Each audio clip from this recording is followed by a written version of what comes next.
महज ज्योतिर्मठ की। मैं हूं प्रदीप लिंगवाण। आप सबको मेरी तरफ से सादर नमस्कार। आज एक खास कार्यक्रम मैं आपके बीच में लेकर आ रहा हूं। एक खास मेहमान आज स्टूडियो में इस वक्त मेरे साथ में हैं और ये अपना परिचय, अपनी सारी बातें हम तक पहुंचाना चाहते हैं, अपनी बातें हम तक, अपने विचार पहुंचाना चाहते हैं। एक तरीके से इस कार्यक्रम को हम खाना खजाना कह सकते हैं कि कुछ चीज़ें जो हम बाज़ारों में देखते हैं उन चीज़ों को हम घर पर भी तो बना सकते हैं। तो उन घर पर बनाने वाली विधियों को लेकर हम आपके बीच में पहुंच चुके हैं और मेरे साथ में हैं इस वक्त देवेंद्र नौटियाल जी, जो कि आईबैक्स ब्रिगेड के अंदर एक छोटी सी बेकर्स हट में अपना जो मतलब खाना खजाना है, अपने जो हाथों की जादुई एक प्रतिभा है उसको बिखेरते हैं।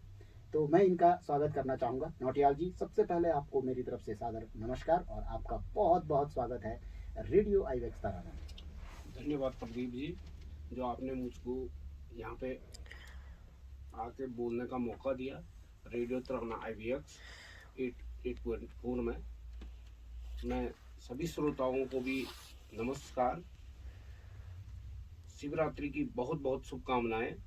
और जो है कि मैं यहाँ पे जो है आप लोगों को कुछ विधियाँ यहाँ से बताऊंगा। फिलहाल हम खाना खजाना की तरफ या क्या चीज़ कैसे बनती है उसको जानने से पहले आपके बारे में जानना चाहते हैं कि आप कहाँ से आए या कहाँ से हैं, कहाँ से आपने अपने जीवन की शुरुआत करी और ये जो बेकरी है इससे पहले का जीवन आपका कैसा था, इसके बारे में आप जी, मैं जो है 1990 में जो है यहाँ से मध्य प्रदेश इंदौर गया जी।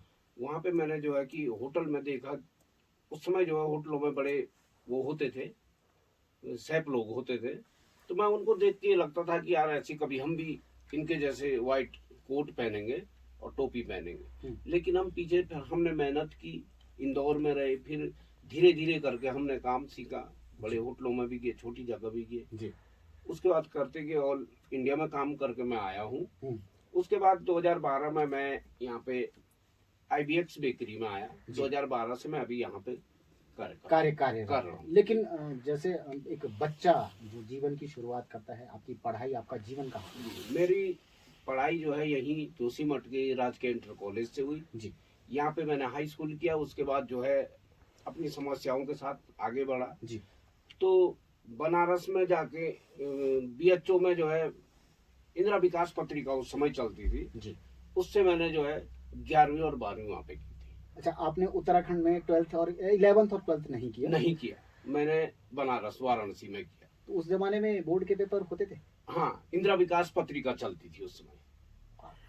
और मतलब बोर्ड के पेपरों की जहाँ तक बात है तो कहते थे कि वो बहुत ज्यादा कठिन है। कठिन तो था, पर एक बार में कोई भी उसको पार नहीं कर सकता था। मैं भी 2 बार में हुआ पार। मैं एक बार में मैं भी हुआ हूँ। मैं भी 2 बार में पार हुआ। ऐसी कोई टेंशन लेने की बात नहीं है। उसके बाद जो है मैं वहाँ पे एयरपोर्ट, बाबतपुर एयरपोर्ट में काम करता था वहाँ पे जी, एयरलाइंस के लिए, इंडियन एयरलाइंस के लिए जी। तो उसके बाद जब है कि मैं आया तो इधर मेरे को एक टीचर से मुलाकात हुई थी। तो उन्होंने मेरे को थोड़ा सलाह दी कि बेटे थोड़ा पढ़ ले, कुछ हो जाएगा। तो मेरे को पहले तो समझ में आई नहीं, फिर उसके बाद मैं उन्होंने बोला फॉर्म मैं ले आऊँगा, सब कुछ मैं ले आऊँगा। तो जो है उस समय का 93-94 की बात है। उस समय जो है 180-120 रुपये लगता था फॉर्म भरने, इंदिरा विकास पत्रिका। उसमें केवल पेपर देने जाना पड़ता, 3 पेपर केवल उसमें होते थे जी। तो वो ये निकाल दिया वो पेपर। फिर उसके बाद जो है हमने होटल लाइन बेकरी का काम सीखा और बेकरी का पीछे चलते रहे। आज मेरा जीवन चल रहा है। जब से मैं 2012 में यहाँ पे आया आईबीएक्स बेकरी में, तो मेरे को ऐसा लगा कि मैं यहीं पे कार्य करूं, क्योंकि मेरे को यहाँ पे हर चीज़ें अच्छी लगी काम करना। और जो है सेना के साथ काम करना एक अच्छी बात होती है, मतलब एक गर्व होता है मेरे को। आप 14 वर्षों से आईबैक्स ब्रिगेड के साथ में हैं, भारतीय सेना के साथ में हैं। कैसा लगता है इतनी प्रतिष्ठित यूनिट के साथ में काम करना? मुझे बहुत अच्छा लगता है कि एक यूनिट के साथ, एक सेना के साथ काम करने में, कि उसी के एक छोटा सा हिस्सा बन करके काम कर लेते, सेवा दे देते जी। यही है। इस सेवा से जो है फौज को तो मिलती है सेवा, लेकिन आर्मी जो है इसके साथ साथ जो है यहाँ के नागरिकों को भी ये सेवा देती है। तो यही हम जो खाना या जो जिस चीज़ पर हम बात करने वाले हैं उससे पहले हम ये जानना चाहते हैं कि ये जो आईवेक्स ब्रिगेड के अंदर में जो बेकरी है, थोड़ा सा हम इसके बारे में भी परिचय जानना चाहते हैं कि कब से शुरू हुई और अभी इसमें क्या क्या चीज़ें लोगों तक पहुंचती हैं। सिविलियन और आर्मी के हमारे भारतीय सेना के जवान वहां पर जाकर अपना जो मूवमेंट है, जो इंजॉयमेंट है वो करते हैं। तो कहाँ से इसकी शुरुआत हुई थी? इसकी शुरुआत 2012 में ये बेकरी का जो है शुरुआत हुआ था जी। जो है इसकी इनॉग्रेशन जो है 2013 में हुई थी। जो इसका सेटअप बैठा था 2012 में इसका बैठा था। 26 सितंबर 2012 में मैं यहाँ पे आया था, तो हमने इसको तैयार किया। उसके बाद जो है इसकी ये शुरुआत की हमने। तो फिर बेकरी के जितना भी सेटअप है, ओवन मशीन ये सब आई, तो हमने भी काम किया। और जो हमारी सेना के अधिकारी लोग थे उन्होंने भी सपोर्ट किया इसको आगे बढ़ाने के लिए। तो ये आज काफ़ी आगे बढ़ा है। जैसे यहाँ पे कि इस बेकरी का आप ब्रेड देखिए बिल्कुल ताज़ा होता है, कुकीज़ देखिए जैसे ओट्स है, पेटीज है, बर्थडे केक है, पेस्ट्री है, सभी चीज़ें बिल्कुल फ्रेश और ताज़ा। हाइजीन बिल्कुल भी इसमें नहीं ये होता है। हम लोगों का क्या है कि इसमें जो है कि सबसे बड़ी बात ये होती है कि हर मंथ जो है मेडिकल में हमारा चेकअप होता है। हम लोगों को मेडिकल भी चेकअप होता है हर मंथ। और जो है सैनिटरी राउंड हमारा जो होता है कि कोना जो है चेक किया जाता है कि कहीं इसमें हाइजीन, कहीं गंदगी तो नहीं है। तो साफ जगहों पे काम करने से मेरे को बहुत अच्छा लगता है और मेरे को भी लगता है कि मैं मतलब अच्छा कार्य करता हूँ। एक संस्थान के अंदर यानी कि आईवेक्स ब्रिगेड के अंदर एक बेकरी है जो कि भारतीय सेना को समर्पित है। स्थानीय निवासी को इससे किस तरह से लाभ मिलता है? स्थानीय निवासियों को भी इससे काफी लाभ मिलता है। सबसे पहले तो उनको फ्रेश और ताजी सामग्रियां मिलती है जी। और जो लोग यहाँ से मार्केट जाना चाहते हैं, मार्केट उनकी समय की बचत हो जाती जी। और उनके जो है जितना यहाँ से वो पैदल अगर वहां जाएंगे मार्केट में हर दुकानों को ढूंढेंगे, उसमें भी वो चेक करेंगे कि कहाँ ताजा मिलेगा।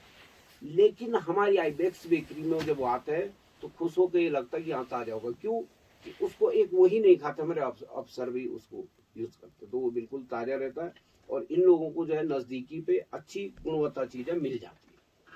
और जैसे कई बार ये देखने को मिलता है, हम या एक आम नागरिक, एक आम सिविलियन कि यार ये तो ब्रिगेड के अंदर है या मतलब आसपास ही है, सेना का ही आसपास माहौल है, घर है उनके, मतलब जो भी है, और यहाँ पर एक दुकान है, बेकरी है, कहीं ये सिर्फ जवानों के लिए ना हो।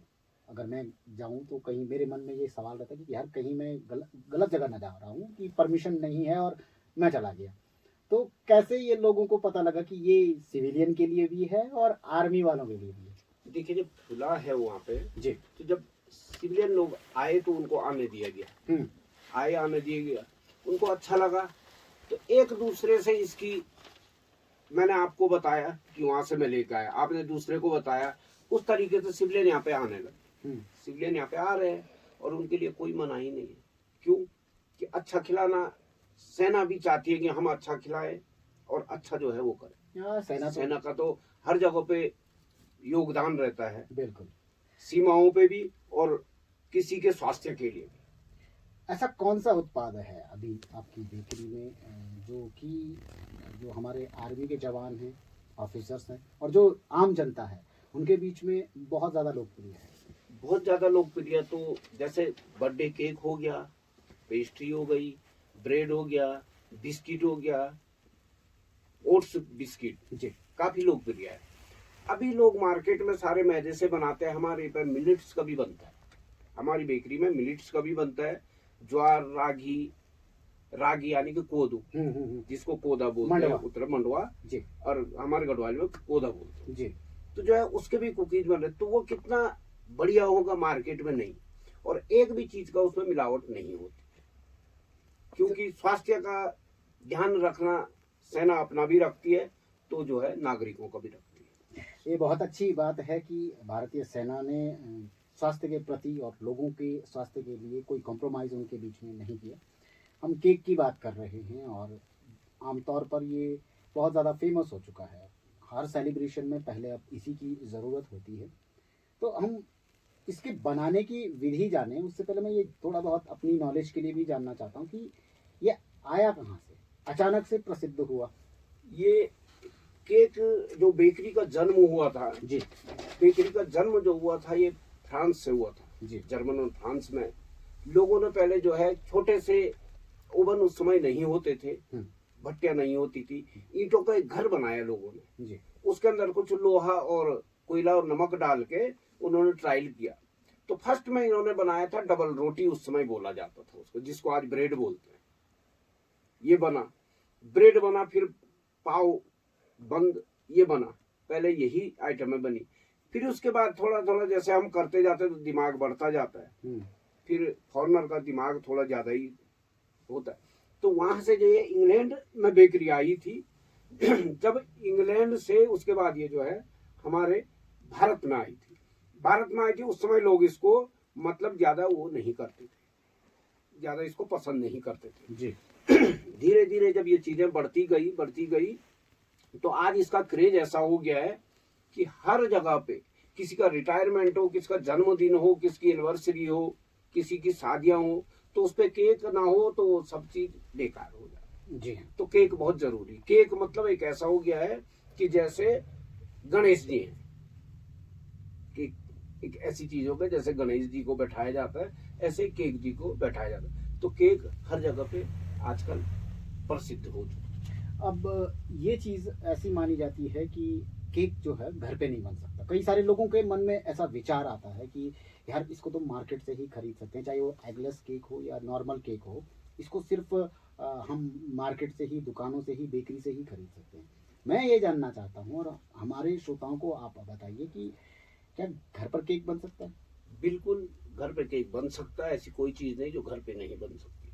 और इसकी विधि क्या है? विधि हम बता देंगे, बिल्कुल। है ना। घर पे अगर एगलेस केक आपको बनाना हो तो उसमें जो है 1 कप जो है बटर, जी मैं कप से बता रहा हूँ, कप सब घर में होता, वेट मशीन तराजू सब जगह नहीं होता।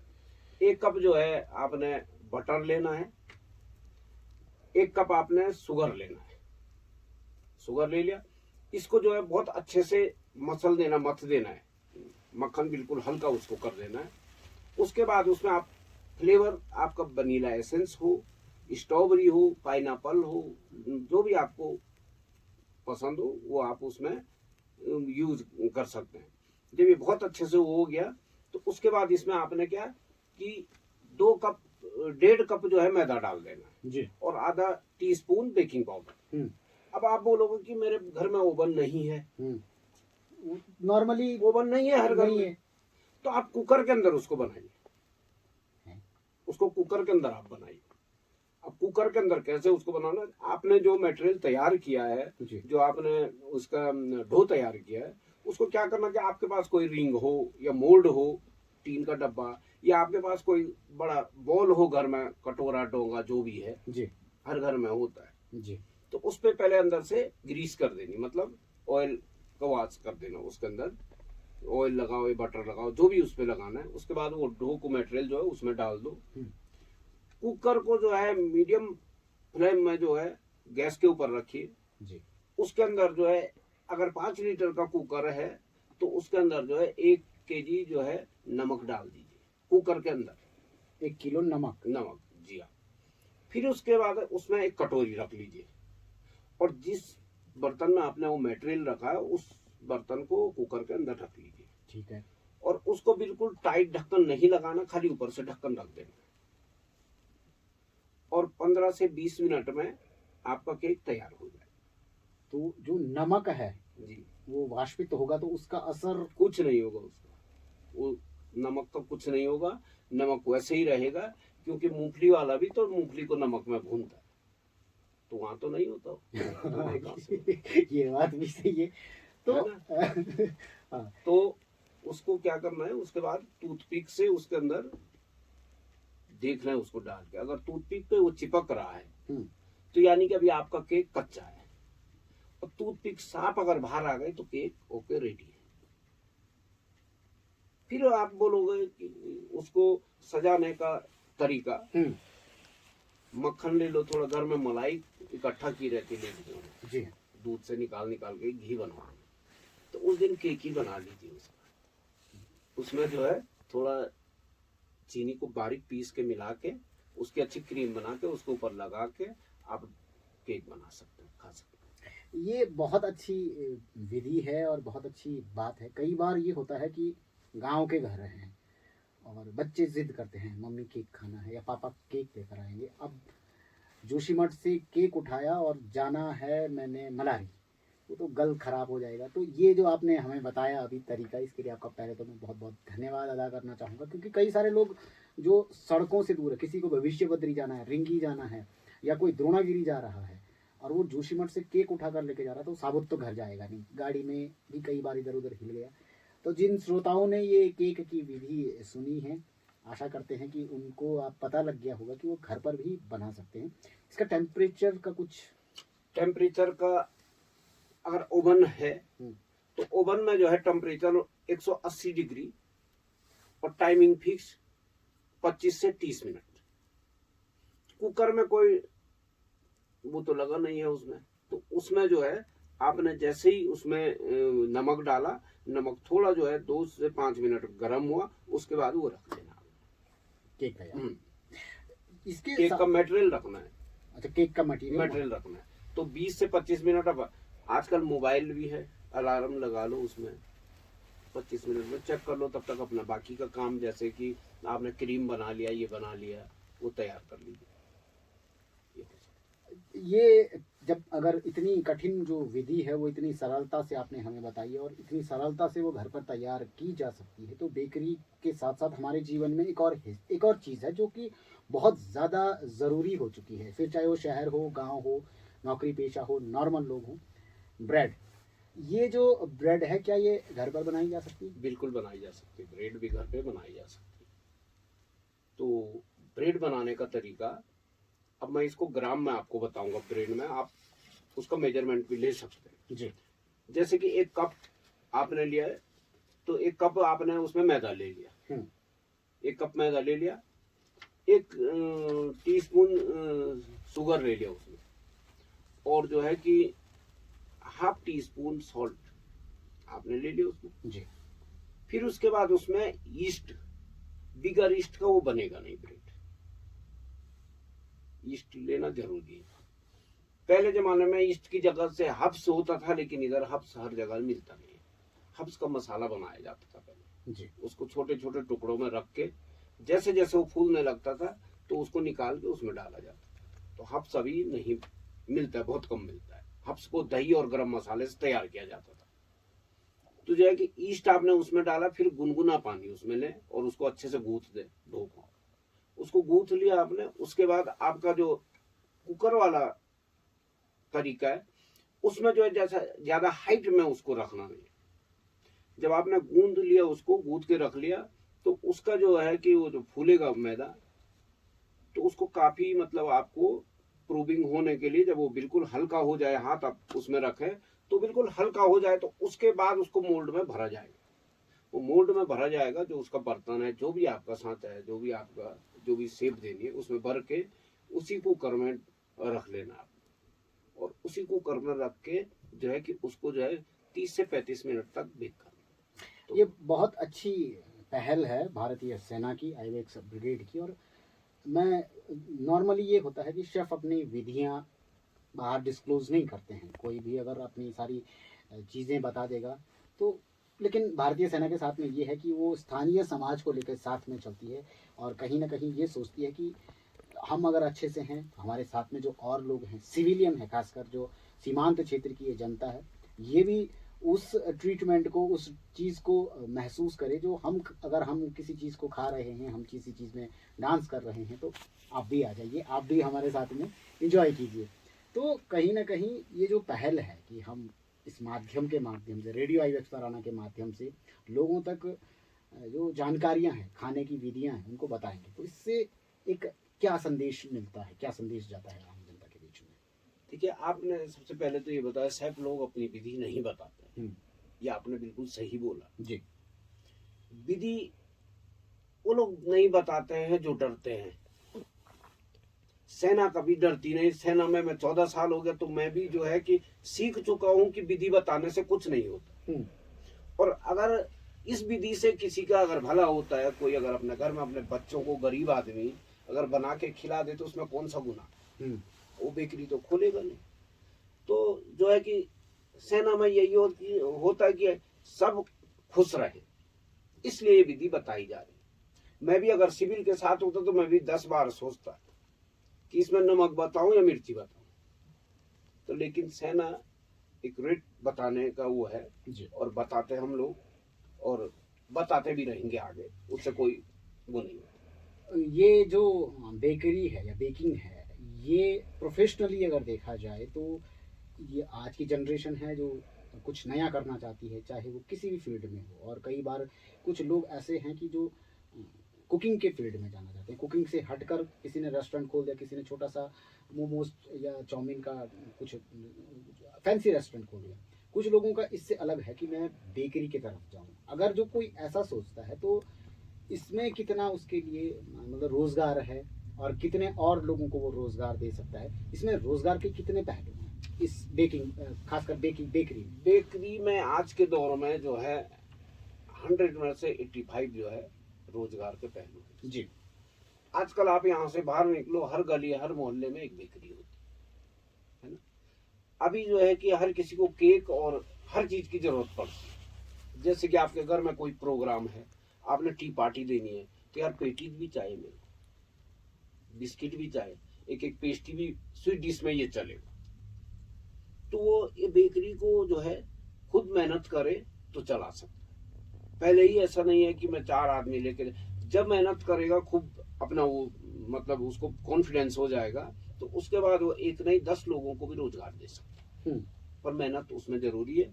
और इस फील्ड में जो है कि नौकरी की, बेरोजगार रहने की कभी जरूरत नहीं पड़ती। 34 साल से मैं भी कर रहा हूँ, अभी एक दिन भी मैं घर पे नहीं बैठा। 34-36 साल। तो अभी आज के लड़के तो आज तो जो है कि हर चीज टेक्नोलॉजियां बढ़ चुकी है, मशीनें आ चुकी है। हमारे टाइम में ये चीजें नहीं थी, मेहनत ज्यादा थी जी। आज तो मेहनत भी थोड़ा कम हो गई। तो एक शख्स को, एक नॉर्मल आदमी को जो ये कार्यक्रम सुन रहा है और उसके दिमाग में एक आइडिया क्लिक हुआ कि भाई मुझे ना इस कार्यक्रम को सुन के अब ऐसी जगह जैसे कि जहाँ पर बेकरी ना हो, ऐसे मार्केट में बेकरी खोलनी, तो शुरुआत कैसे करेगा वो? कि मतलब क्या सामान लेगा, कितना लेगा, कौन सी मशीन लेगा और किस हिसाब की मशीन लेगा? अब उसने देखा देखी में 2000 की मशीन में उसका काम हो सकता था, उसने 10,000 की खरीद ली। तो इस बारे में कि उसको शुरुआत कहाँ से करनी चाहिए? देखो, शुरुआत अगर वो करे जी। बेकरी के, उसके 2 वो तरीके होते हैं। एक तो क्या होता है कि जैसे मैंने जोशीमठ मार्केट में एक बेकरी खोली, मैं मशीन नहीं खरीद सकता हूँ अभी, मेरे को ट्रायल करना है कि बेकरी चलेगा, ये क्या होगा। तो कुछ बेकरियों से होलसेल में ये सामान लेके रख के अपना काउंटर वो करके ट्रायल कर सकता है। अब उसके पास थोड़ा पैसा है तो एक छोटा सा ओवन ले ले, और एक जो है 20 लीटर वाला मशीन ले ले, प्लेटनर मशीन, तो उससे वो काम चला सकता है। अगर धीरे धीरे मेहनत करेगा तो आगे जरूर बढ़ेगा। खाली मशीन तो आके बनाएगी नहीं, आदमी को मेहनत करना पड़ेगा उसके साथ। तो मेहनत करेगा तो बिल्कुल चलेगा। जैसे कि जोशीमठ ही नहीं बोलता, करणगिरी आगे गोपेश्वर है, आपका चंबा में है, टिहरी में, कहीं भी खोल सकते हैं। तो आज जो है कि लोग होटल इंडस्ट्रीज के अंदर, ये बेकरी है, इंडियन किचन है, इसके अंदर जो है उत्तराखंड और नेपाल के लोग 75% पहुंच चुके हैं अब विदेशों में। हाँ जी, हाँ जी। तो हम भी यहाँ पे कर सकते हैं।